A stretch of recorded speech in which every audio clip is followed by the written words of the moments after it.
നമുക്കെല്ലാവർക്കും പ്രിയങ്കരനായിരുന്ന മുൻ മുഖ്യമന്ത്രി ഉമ്മൻചാണ്ടിയുടെ രണ്ടാം ചരമവാർഷിക ദിനമാണ് ഇന്ന്. അദ്ദേഹം അന്തരിച്ചിട്ട് 2 കൊല്ലം തികയുന്നു.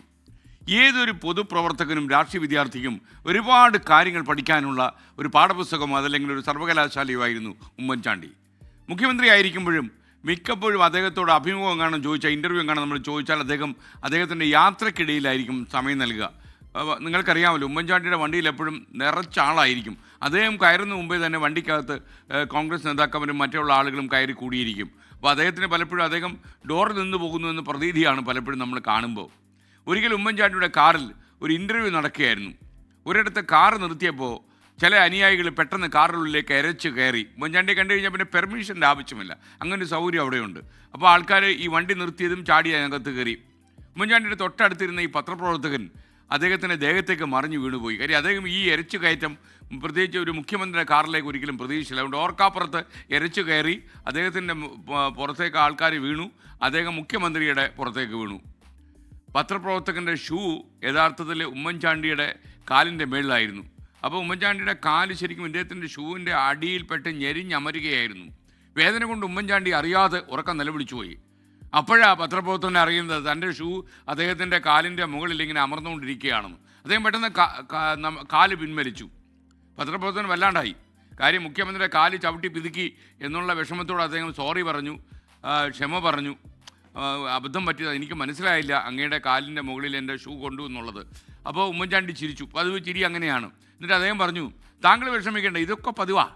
അനുയായികളും ജനങ്ങളും ഒക്കെ കാണാനെത്തുമ്പോൾ തിരക്കുണ്ടാകും, ചിലപ്പോൾ കാലിൽ ചവിട്ടുകൊള്ളു, അതൊക്കെ വളരെ വളരെ സ്വാഭാവികമാണ് എന്ന് ഉമ്മൻചാണ്ടി പതിവ് സ്മിതത്തോടെ ഈ പത്രപ്രവർത്തകനോട് പറഞ്ഞു. അധികാരം ജനങ്ങളെ സേവിക്കാനുള്ളതാണ്, അവരിൽ നിന്ന് അകലം പാലിക്കാനുള്ളതല്ല പവർ. തിരിച്ചറിഞ്ഞ നേതാവ് കൂടിയായിരുന്നു Oommen Chandy. Power corrupts and absolute power corrupt absolutely എന്ന ചരിത്രപ്രസിദ്ധമായ വാക്യമില്ലേ? അതായത് അധികാരം ആൾക്കാരെ ദുഷിപ്പിക്കും, കൂടുതൽ അധികാരമായാൽ അത് സ്വേച്ഛാധിപത്യത്തിലേക്ക് നീങ്ങും എന്നുള്ളത് അദ്ദേഹത്തിന് നന്നായി അറിയാമായിരുന്നു. ജനസമ്പർക്ക പരിപാടി മാത്രമല്ല, എപ്പോഴും സമ്പർക്കത്തിൻ്റെ നടുവിലായിരുന്നു ഉമ്മൻചാണ്ടി. ഒരു നേതാവിന് എത്രത്തോളം എളിമയും വിനയവും അതുപോലെ ജനസമ്പർക്കവും വേണമെന്ന് അദ്ദേഹത്തിന് നന്നായിട്ട് അറിയാമായിരുന്നു.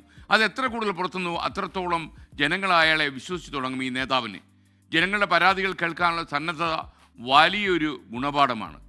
സുരക്ഷയും പ്രോട്ടോക്കോളും ആവശ്യമാണെങ്കിലും അത് ജനങ്ങളുമായി അകന്നു പോകാനുള്ള ഒരു സംവിധാനമായി മാറാൻ പാടില്ല. ജനങ്ങളുമായുള്ള നേരിട്ടുള്ള ബന്ധത്തിന് ഈ പ്രോട്ടോക്കോളുകളും ഈ മിലിറ്ററിയും ഈ സുരക്ഷാ സേനയും ഒന്നും ഒരിക്കലും തടസ്സമാക്കാൻ പാടില്ല. ഒരിക്കൽ തിരുവനന്തപുരത്തെ ആർച്ച് ബിഷപ്പായ ക്ലെമീസ് തിരുവേനി എന്നോട് പറഞ്ഞൊരു സംഭവമുണ്ട്.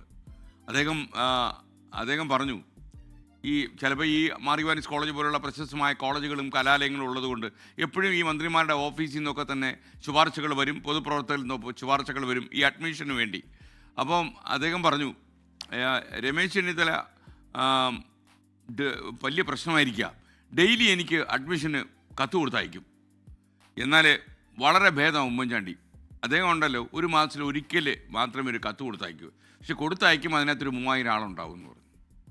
അതാണ് ഉമ്മൻചാണ്ടിയും ചെന്നിത്തലയും തമ്മിലുള്ള വ്യത്യാസമെന്ന് ഒരിക്കൽ അദ്ദേഹം വളരെ ബലിതബോധത്തിൽ പറഞ്ഞു. ഇതൊരു സ്വകാര്യം പറഞ്ഞതാ, ആർച്ച് ബിഷപ്പ് എന്നോട് കോപിക്കരുത്, ഇതൊക്കെ പുറത്ത് പറഞ്ഞത്.